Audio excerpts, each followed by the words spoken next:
सर्वेभ्यो नमो नमः। लघु सिद्धांत कौमुदी के तत्पुरुष समास प्रकरण में हम द्विगु समास देख रहे हैं। द्विगु समास के लिए एक विशेष उदाहरण हम देखेंगे। वो विशेष उदाहरण है पंचगवम। यहाँ पे गो शब्द है और गो शब्द का गवम ऐसे रूप हो रहा है। तो यहाँ पे टच प्रत्यय लगाने के लिए एक सूत्र आ रहा है, समासांतर टच प्रत्यय विधायक सूत्र, जो कि टच प्रत्यय का विधान करता है। और वो सूत्र है गोर तद्धित लुकी। गोहो अतद्धित लुकी। गोहो ये गौ शब्द की पंचमी विभक्ति है। उसका मतलब है उसके बाद, गो शब्द के बाद अतद्धित लुकी। तद्धित प्रत्यय का लोप ना होने पर क्या होना चाहिए? टच प्रत्यय भवति। राजा सखिभ्यष्टच। इस सूत्र से हमने टच प्रत्यय की अनुवृत्ति ली, तो हमारी काशिका वृत्ति हुई गोहो अंतात तत्पुरुषात् समासान्तः टच प्रत्ययः भवति न तु तद्धित लुकी। यानी गो शब्द से अंत होने वाले तत्पुरुष समास में समासांतर टच प्रत्यय होता है, किंतु तद्धित प्रत्यय का लोप ना होने पर। यहाँ पे टच ये खुद एक तद्धित प्रत्यय है, तो यहाँ पे तद्धित का लोप होने की संभावना नहीं है।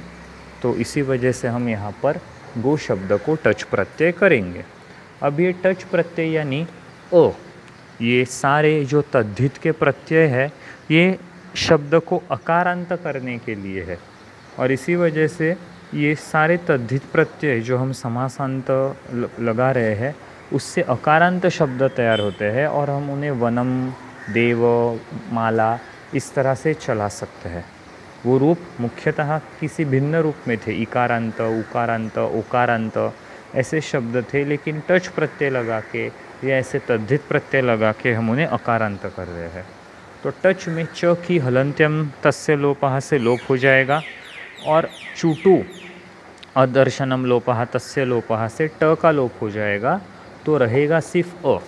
तो पंचगोप अधिक अ, यहाँ पे अयादि संधि हो के पंचगव प्लस अ पंचगव ऐसे तैयार हो जाएगा। तो इसी की अनुवृत्ति, इसी की रूपसिद्धि हम देखेंगे।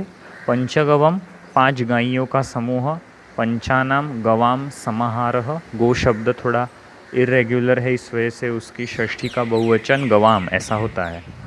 पंचन आम गो आम, ये षष्ठी के बहुवचन का आम प्रत्यय हमने यहाँ पे लगाया है। तो पंचन आम गो आम।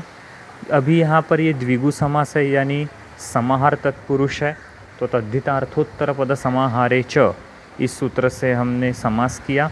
कृत तद्धित समासाश्च से पंचन और गो को प्रातिपदिक संज्ञा दी और सुपो धातु प्रातिपदिक यो से उनका लोप किया। अभी यहाँ पे सूत्र में दिक् संख्य नाम का ये जो शब्द है, उसमें संख्या माला माले, मालाहा प्रथमा, उसकी तरह दिक् संख्या दिक् संख्ये, ये शब्द प्रथमा विभक्ति में है। और उससे जो इंडिकेट होने वाला शब्द है वो है पंचन, क्योंकि वो संख्या है। तो हम पंचन को उपसर्जन संज्ञा देंगे और उपसर्जनम पूर्वम से उसका पूर्वनिपात करेंगे। तो पंचन गो ऐसे रूप हो गया। यहाँ पे न लोप प्रातिपदिकांत से न का लोप होके पंचगो ऐसे होगा। गोर तद्धित लुकी से समासांतर टच प्रत्यय हो जाएगा, यानी वो अ आ जाएगा। और एचो यवा यावहा, उससे हम अयादि संधि करके पंचगव ये रूप तैयार करेंगे। ये हमारा समास है, इस वजह से कृत तद्धित समासाश्च से प्रातिपदिक संज्ञा, संख्या पूर्व द्विगु से द्विगु संज्ञा, द्विगुर एक वचनम से एक वचनम ये पता चला। स नपुंसकम से वो कंपलसरी नपुंसकलिंगी होना चाहिए, ये बात का पता चला। तो स्वौज समौट से हमने प्रथमा विभक्ति एक वचन का सुप्रत्यय लगाया और अमी पूर्वः से उसका अतो अम, अमी पूर्वः से उसका अम करके हमने वनम की तरह पंचगवम ये समास तैयार किया। तो हमारा ये पंचगवम ये जो समास है, द्विगु समास का एक मुख्य उदाहरण या एक विशेष उदाहरण हम मान सकते हैं। धन्यवाद।